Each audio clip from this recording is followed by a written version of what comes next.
El Grupo de Desarrollo Pesquero Almería Occidental apuesta por el desarrollo del turismo marinero en Adra y Roquetas de Mar, municipios que constituyen su ámbito de actuación. Este proyecto se ha desarrollado desde la primavera de 2013 al otoño de 2014, siendo un proyecto con vocación de continuidad.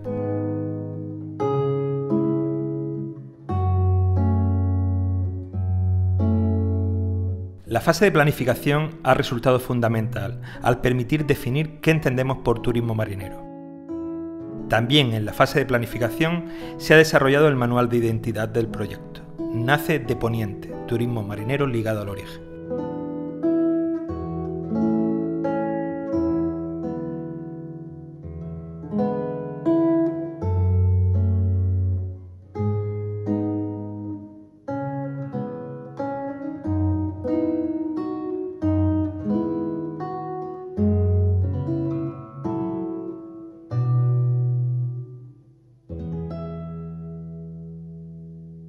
Las fases de identificación y calificación han constituido un recorrido a lo largo del litoral de Poniente, armando la mirada y catalogando los elementos identificados.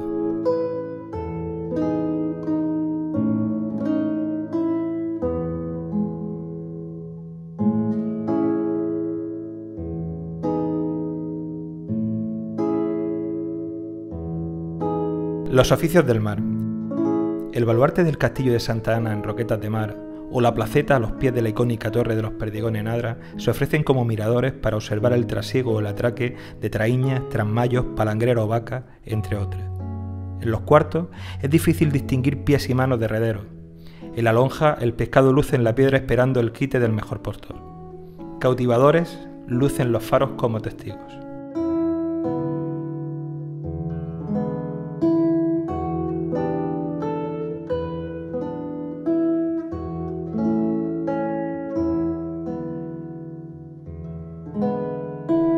Hay historias en la costa. El mar vía de comercio, colonización, conquista y huida. Al acecho de ataques piratas las murallas de Adra o el castillo de Santa Ana en Roquetas, la torre de Cerrillos en Roquetas o la torre de Guainos en Adra. Las salinas en Roquetas, restos de ingenio azucareros de aquella vega de Cañaduz que miraba a las albuferas de Adra.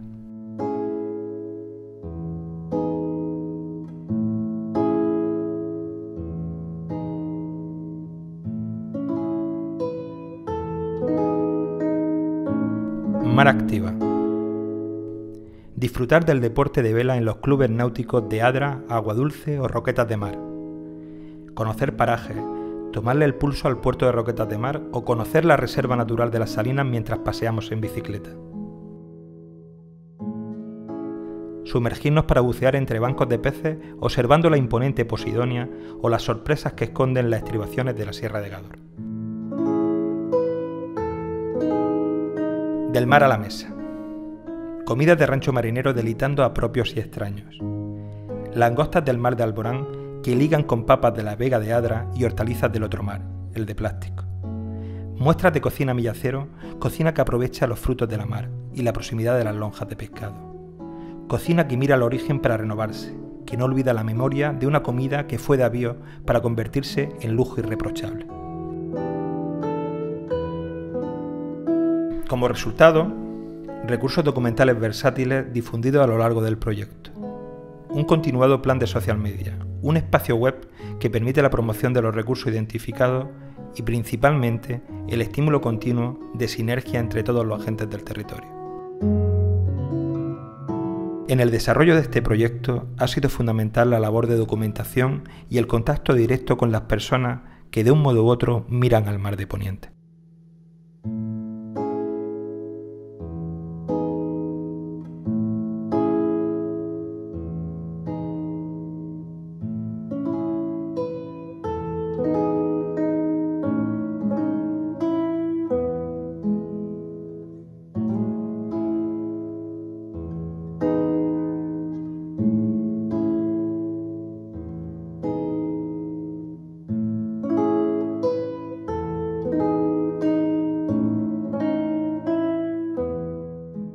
Para conocer los oficios del mar nos acercamos al puerto de Roquetas.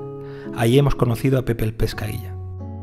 Pues nosotros nos estamos dedicando a lo que es la temporada del pulpo. Cuando echamos la temporada del pulpo, si son 8 meses como si son 9, estamos echando, y luego cuando terminamos, que se pone la veda, pues nos dedicamos al trasmayo, o cuando se termina en agosto, porque en agosto de por sí ya el pulpo es muy pequeño y no se puede coger, porque lo que seríamos perjudicarnos nosotros mismos, y entonces lo que ya nos dedicamos pues al arte menor, que es por trasmayo, si tenemos trasmayo, si tenemos jibera, como si tenemos red de pelo, es a lo que nos podemos dedicar en esos meses que nos estamos actuando con los pulpos. A lo largo del muelle del puerto de Roquetas, Antonio Rodríguez nos ha explicado las diferentes artes de la pesca. Está el trasmayo y la traíña, son dos artes de redes, ¿no? Y el palangre de superficie y el palangre de fondo son con palangre con anzuelo, ¿no? Digamos que son lo mismo. El palangre de fondo se diferencia en que se pesca al fondo, el tipo de pescado que se pesca, pues el pargo, la gallineta, el dentón, todas las especies que van, digamos, de fondo. Y el palangre de superficie que hemos dicho antes, que es el pez espada, el atún, que son el bonito, son serie de pescados que se pescan a la superficie. José Nadal, en el puerto de Adra, nos ilustró acerca del funcionamiento de la lonja de Adra. Le doy entrada a las 6 de la tarde a la subasta y cada comprador, con un mando que tiene de 4 botones, pues puede decidir cuál es su precio de su plaza, digámoslo así. Y ellos pueden decidir si quieren una o quieren dos, dependiendo de la cantidad de cajas que haya en el lote. Y mi trabajo es un poco pues salvaguardar que todo funcione como es normal. Al amanecer, acompañamos a David Rodríguez para tomar el pulso a la apertura de su pescadería. Aquí tenemos un bonito y una melva. Igual, normalmente de más tamaño el bonito, y sobre todo, aparte de ser menos sangrino, el bonito, la melva de los pescados con más sangre que hay la más, es las listas. Las listas diferencian el bonito de la melva. Aquí tenemos el pescado azul, tenemos jurés, tenemos sardina, que normalmente la cola está en forma de V. Sin embargo, el pescado blanco normalmente no tiene forma de V. Es una cosa que normalmente la gente pues se da muy cuenta, a la gente que viene sobre todo de fuera se le explica la diferencia de pescado azul y blanco.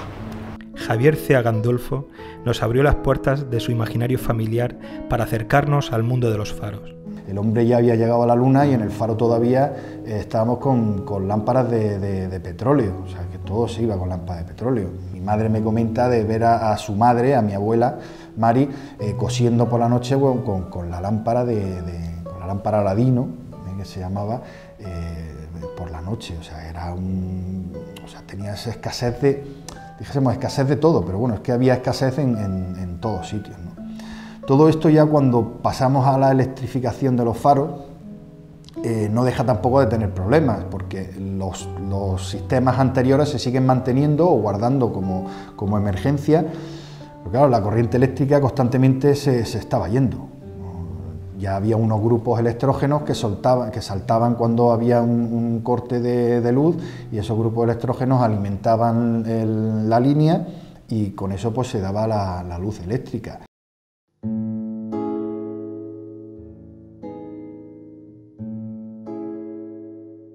Conocimos la importancia de las albuferas de Adra como espacio protegido de la voz de Emilio Roldán.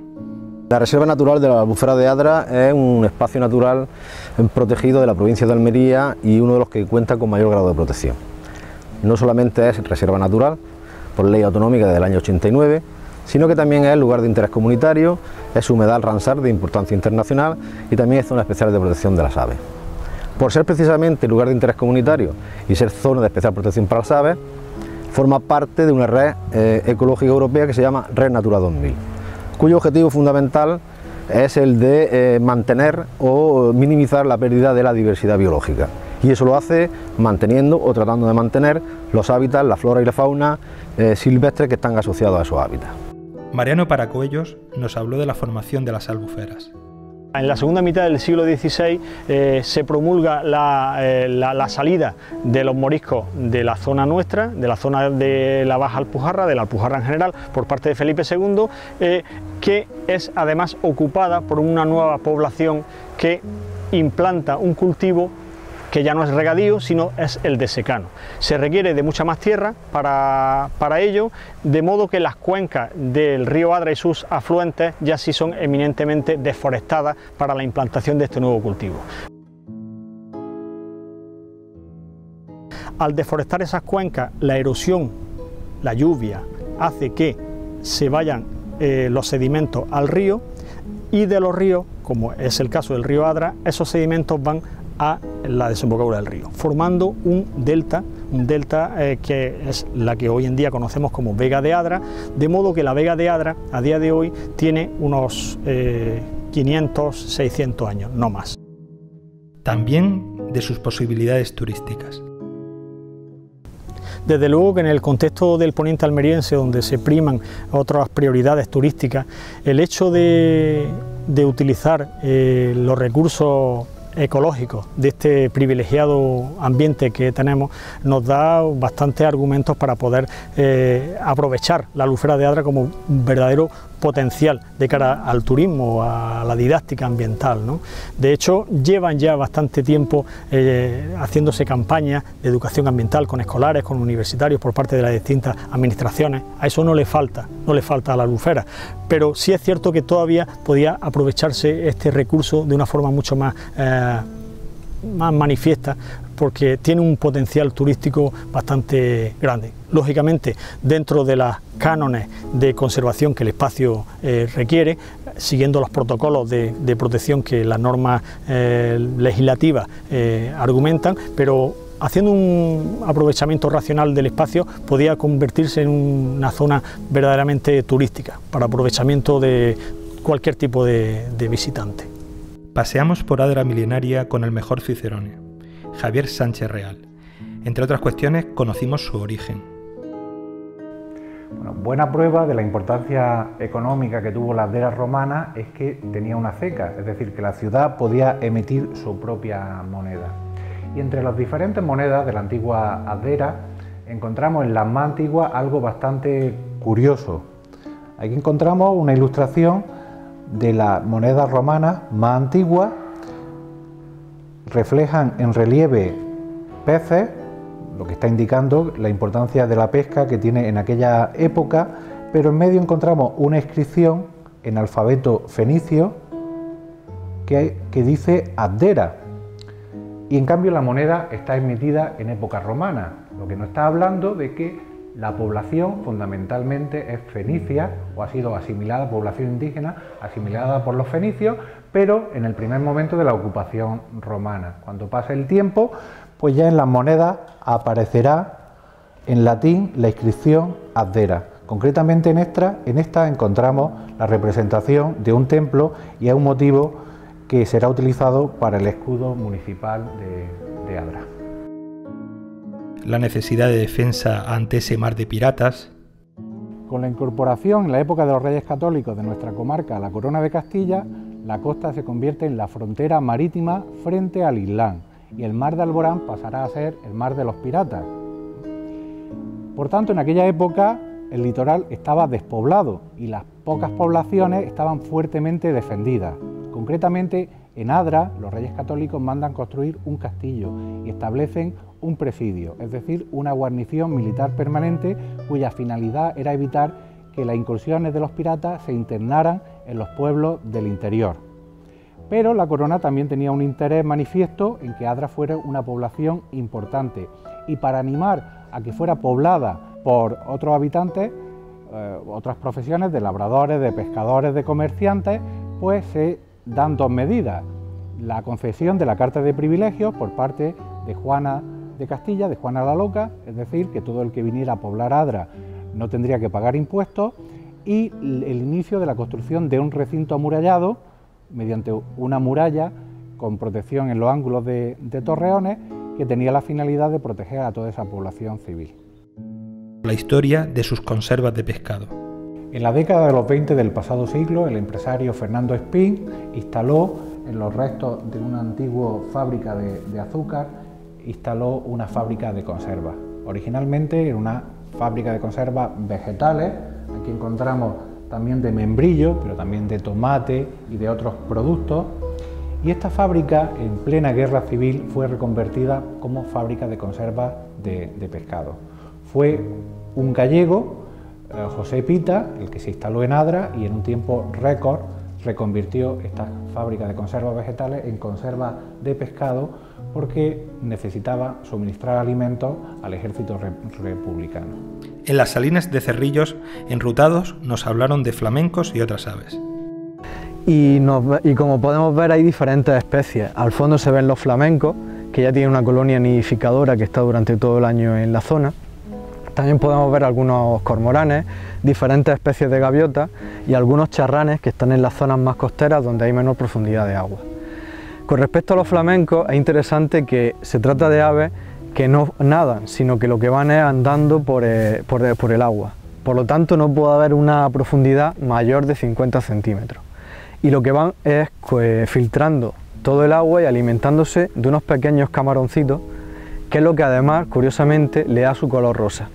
Las especies de alevines de flamenco son de color gris, que también se pueden ver sobre todo en primavera y en verano, pero a medida que van llegando adultos, debido a su alimentación, adquieren el color rosa tan característico de estas especies. Antonia María Lafuente hizo las veces de la señora del Castillo de Santa Ana. Buenos días, me llamo Antonia María Lafuente, soy la directora del Castillo de Santa Ana, centro cultural dependiente del área de Educación y Cultura del Ayuntamiento de Roquetas de Mar, y nos encontramos precisamente en el baluarte de artillería, el último reducto que quedó durante 400 años del primitivo castillo de Santa Ana, iniciado en el siglo XVII. Pero antes de hablar de este reducto en el que hoy nos encontramos, me gustaría que conocierais su historia, la historia de un castillo, no solamente en el presente, sino en el pasado, y siempre relacionado con el elemento que tenemos al lado, que es nuestro mar.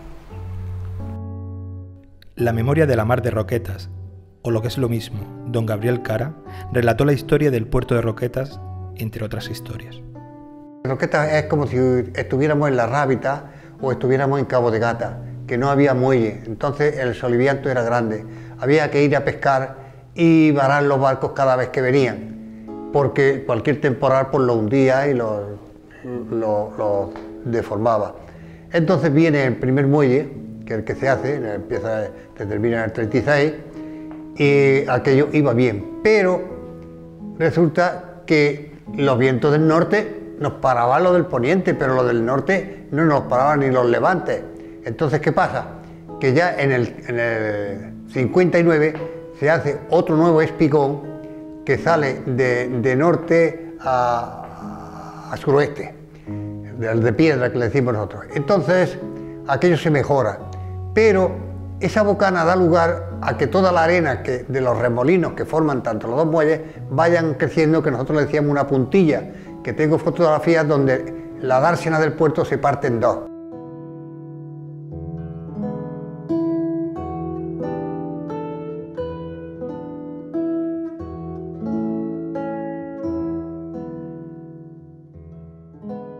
En esta zona tenemos una gran variedad de animales y todo lo que es la fauna. Nosotros siempre tratamos de que la gente comprenda que está la fauna como la emblemática, aquella que la gente simplemente por el solo hecho de poner la cabeza abajo del agua se entera que existe. Los bancos de barracudas, los peces luna solitarios que vemos, también inclusive las grandes medusas que son muy atractivas de ver porque tienen... Está claro que estamos ante un intérprete del mar. Antonio Fernández ligó náutica y pesca en el Club Náutico de Adra. El pescador en el mar se apoya, en tierra se tira, en el mar se apoya. Y en el mar, que todos sabemos que es un elemento muy noble de la naturaleza, al cual hay que respetar mucho, cuando se le echan las narices, todos nos hemos hecho una piña para ayudarnos. Cuando se ha cerrado el día en niebla, para buscar un barco que está despistado, cuando ha saltado un macareo en verano, vamos a ver que este es más chiquitillo, no sé que lo huerque, otros barcos más grandes pegados a él. Eso se nota, eso se respira en el ambiente. Se huele a vela y se huele a carnada de la pesca. En definitiva, se huele a deporte. Y eso es lo que hemos conseguido hasta ahora y creo que vamos a seguir manteniendo en la misma línea en los años que nos queden. En Aguadulce aprendimos sobre clases de vela. Aquí tenemos solo clase de iniciación, no tenemos regata, y lo que tenemos es el raquero, los Optimis y el láser. El raquero es un barco grande que caben entre 8 y 10 niños y que van siempre con un monitor al lado. Van rotando, como tienen 2 velas y el timón, pues van rotando y se van cambiando los niños según lleven. Y si en un caso dado tienen al monitor al lado para corregirles o cualquier cosa. Luego están los Optimis, que son para los niños que ya manejan mejor el barco y van solos, o pueden meterles a un pequeño delante para que vaya aprendiendo. Y es un barco con una sola vela y el timón y ya está. Somos el único club de Almería que tiene clases para adultos y lo iniciamos directamente en el láser. A ver, algunos van al raquero primero, pero prácticamente el láser. El láser es un barco como el Optimis, que tiene una vela y el timón y ya está. Lo que pasa es que la vela es mucho más grande, entonces es un barco mucho más duro. Necesitan más peso y más fuerza.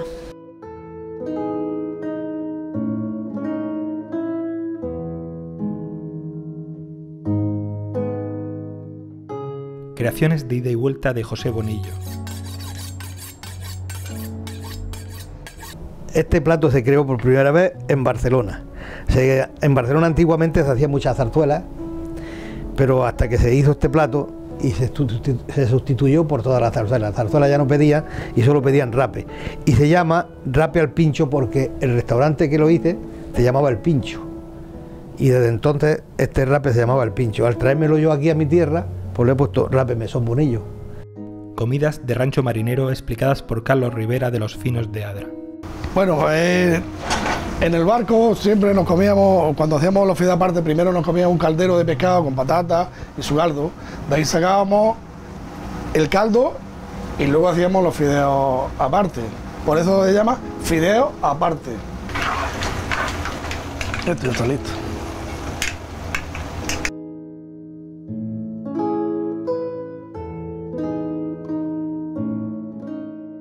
Aquí tenemos los fideos de Los Finos con un poquito de alioli. Espero que les guste. Jorge, de Casa Santi, nos explica el concepto en Villacero. Mi función aquí en Casa Santi sería el responsable de, digamos, de compras, ¿no? Mi labor se dedica a estar en contacto tanto como con los barcos como con gente que pesca con la caña y tal, para intentar conseguir siempre la máxima calidad para nuestro restaurante, ¿vale? Una de las funciones mías, sobre todo, que es muy interesante, es bajarme por la mañana al puerto y a los barcos a ver qué salmonitito han entrado bueno, qué gallo Pedro, qué langostita, ¿vale? Y luego aparte también otra función es bajar a lo que es a la lonja por la tarde, a las 6 de la tarde, porque hay otros géneros que no entran por los barcos, ¿no? Estamos hablando también, por ejemplo, cuando vienen barcos de la isla, que vienen ya sobre todo cargados con meros, gallos Pedro, digamos también bracas, pargos, gallinetas, ¿no? Así que toda esta clase de pescado que a lo mejor en la costa no se encuentra durante esos días, ¿vale? Conchi, del centenario bar Los Pescadores, ligó maravillosamente pulpo con garbanzos. Bueno, pues ya vamos a agregar el pulpo.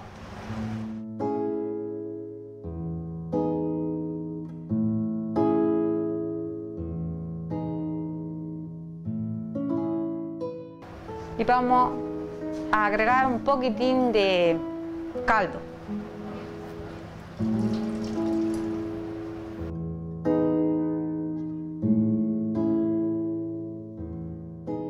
Alejandro reinterpreta una comida de avío incorporando un lujo del mar.